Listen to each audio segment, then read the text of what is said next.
ముందుగా మమ్మల్ని మన్నించాలి, క్షమించాలి. అందరూ పెద్దవాళ్ళే ఉన్నారు ఇక్కడ. ఇంత 4 అవుతుంది, ఇంకా భోజనం ఆలస్యమైంది. మన ఎట్లా మీకు నాకు సారీ అడగాలో కూడా అర్థం కావట్లేదు ఇంత ఎర్రటి ఎండలో. ఇప్పుడు మనం చూసుకుంటే ఇండియాలో ఏం చేయాలి, వీరన్న ఆశయం ముందుకు ఎలా తీసుకెళ్ళాలి, వీరన్న ఏం చెప్పాడు అనంతా మనకి ఇప్పటికీ అందరూ స్పష్టంగా వివరించారు. మనం ఒక మన పిల్లలందరం మనకు స్టూడెంట్స్, ఒకప్పుడు మీరందరూ స్టూడెంట్సే.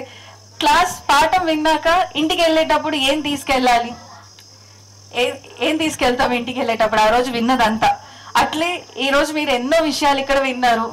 కానీ మీరింటికి అంటే మనము ఇప్పుడు అంటాం కదా, ఒక పాపో బాబో పెరగాలంటే ఊరందరూ కలిసి పెంచితేనే కుదురుతుంది అని. ఈ ఊరంతా కలిసే వీరన్నని తయారు చేశారు. ఈ వీరన్నని ఇప్పటికీ కాపాడుకుంటున్నారు. రోడ్ వైడనింగ్ లో పోతుంది శూపమేమో అని భయపడినప్పుడు ఊరందరూ ఒక్కటై అన్ని ప్రజా సంఘాలతో, సిపిఎస్ఏ పార్టీతో, ఇంకా చాలా ఇండిపెండెంట్ ఆర్గనైజేషన్స్ కూడా వచ్చి ఊరి వాళ్ళతో కలిసి స్తూపాన్ని దక్కించుకున్నాం. నాకు చిన్నప్పుడు కొత్తగూడెం వచ్చినప్పుడు దూరం నుంచే కరివిరాల దాటంగానే నాన్న స్తూపం కనిపించేది. మళ్ళీ వెళ్ళేటప్పుడు అట్లే చూసుకుంటే వెళ్ళి చాలా బాధపడేదాన్ని. అరే ఇక్కడే చదువుకుంటే బాగుండు కదా, ఇక్కడే పెరిగితే బాగుండు కదా. ఎందుకంటే హైదరాబాద్ అనేది మహా విశాలమైన నగరం. అక్కడ నాన్న కొన్ని చోట్లే తిరిగి ఉంటాడేమో అనిపిస్తుంది. అందుకే అప్పుడప్పుడు నేను ఉస్మానియా యూనివర్సిటీకి వెళ్తుంటా, ఆయన చదివిన సైఫాబాద్ సైన్స్ కాలేజ్కి వెళ్తుంటా.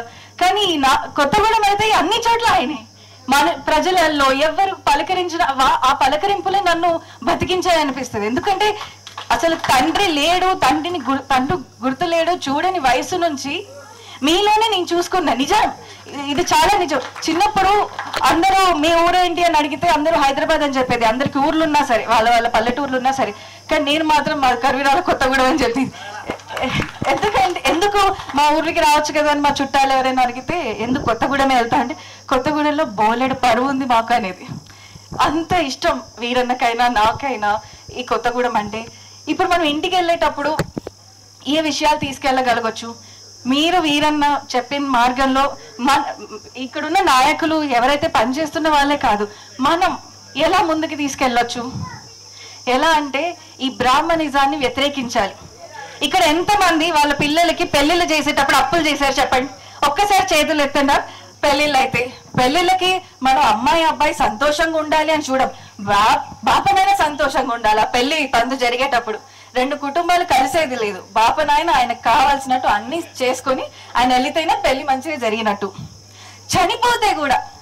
చనిపోతే కొన్నిసార్లు ఇవి ఎవరు చనిపోయినా కూడా ఎక్కువ ఇప్పుడైతే చనిపోయినా కూడా అప్పులు ఎక్కువైపోయినాయి. ఎందుకంటే దినాలకు అంత పెద్దగా చేస్తున్నారు.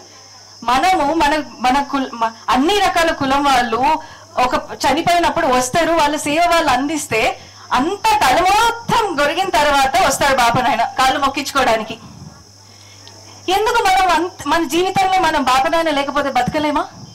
నాకు ఒక్కొక్కసారి అనిపిస్తుంది. అందరూ నన్ను అడుగుతారు, ఎందుకు నువ్వు బ్రాహ్మణిజాన్ని అంత వ్యతిరేకిస్తావు, ఏదైనా ఫంక్షన్ చేసినప్పుడైనా ఎప్పుడు రావు, పెద్ద పెళ్లిళ్ళకి వాటికి వీటికి ఎందుకు అట్లా చేస్తావు అంటే, అరే అవన్నీ అవన్నీ మా నాన్న నమ్ముంటే ఈరోజు బతికేవాడు.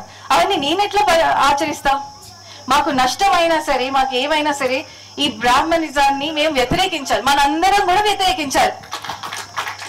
బ్రాహ్మణిజాన్ని వ్యతిరేకిస్తేనే ఈ ఫ్యాసిస్ట్ మూకల్ని మనం తిప్పికొట్టగలం. ఎందుకంటే వాటిని చేతిలో పట్టుకొని వాళ్ళు మనల్ని ఆడిస్తున్నారు, ఆ ఎమోషన్స్ ని పట్టుకొని మనల్ని ఆడిస్తున్నారు. అప్పులు ఎక్కువైపోయినాయి, హింస ఎక్కువైంది. దేని గురించి మాటలు ఉండవు. మన ఆడవాళ్ళు కలిస్తే ఎన్ని రౌండ్ల బియ్యాలు పోసిరు, ఎంతమందికి బట్టలు పెట్టిరు, ఇవే చర్చలు మనకి. అంటే మన స్కూల్ ఉంది ఇక్కడ, మన స్కూల్ ఉంది, మన అంగన్వాడీ స్కూల్ ఉంది, మన హై స్కూల్ ఉంది ఇక్కడ. వీటిని మనం బలంగా చేసుకోవాలి. ఇక్కడ అందరు టీచర్స్ ఉన్నారా, మన పిల్లలకి మంచి చదువు అందుతుందా? ఇప్పుడు మన అంగన్వాడీ ఉంటది, నామకే వాస్తుంటది. అది అంత పాత గోడలతో, అంత చిన్న పిల్లలు అప్పుడప్పుడే వాళ్ళు అన్ని విషయాలు నేర్చుకుంటారు. అలాంటి వాతావరణం ఎంత బాగుండాలి. ఇది గవర్నమెంట్ కూడా తీసుకెళ్లాలని మేము ఆలోచిస్తున్నాం. ఎందుకంటే పసి మనసులు నేర్చుకునేది ఆ వయసులోనే, అంగన్వాడీ వయసు వాళ్ళే. కాబట్టి అంగన్వాడీ సిస్టమ్ ని, మన స్కూల్ ని, మనకి ఇక్కడ బేసిక్ అవసరాలు ఏవైతే ఉన్నాయో వాటి కోసం మనం పోరాడాలి.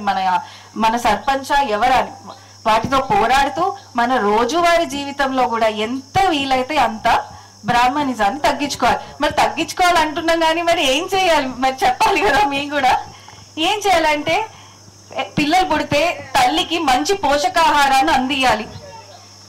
వాళ్ళకి మనం మంచి చదువుకునేలాగా మనం ఏ స్కూల్కి గవర్నమెంట్ స్కూల్కి పంపినా కూడా ఇంటికి వచ్చిన తర్వాత కొంచెం శ్రద్ధ తీసుకొని వాళ్ళని చదివించాలి. పెళ్లిళ్ళు అయ్యేటప్పుడు కూడా ఎంత వీలైతే అంత సింపుల్ గా, అందరూ రిజిస్టర్ మ్యారేజ్ చేసుకునే పరిస్థితిలో లేకపోతే కొంచెం కొంతమందితో అయినా పెద్ద పెద్ద పోకడలకి ఆ బ్రాహ్మణుడు చెప్పింది వినకుండా సింపుల్ గా మనం అప్పులు కాకుండా పెళ్లిళ్ళు చేసుకునేలా చూసుకోవాలి. అప్పుల కూపంలో ఎవరు పడదు. మనం ఆర్థికంగా బలహీనంగా ఉంటే మనం దేనికి పోరాడలేము. అందుకని మన ఇంట్లో ఏ కార్యమైనా ఏదైనా మంచి పెద్ద మనుషుల్ని పెట్టుకొని వాళ్ళని ఆచరిస్తూ వాళ్ళు చెప్పింది మనం చెయ్యాలి. మన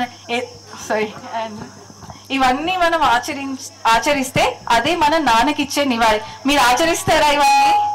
ఇక్కడ ఎంతమంది పెద్దవాళ్ళు ఉన్నారు, వాళ్ళు వెళ్ళి మీ ఇళ్లలో మీ పిల్లలకు చెప్తారా?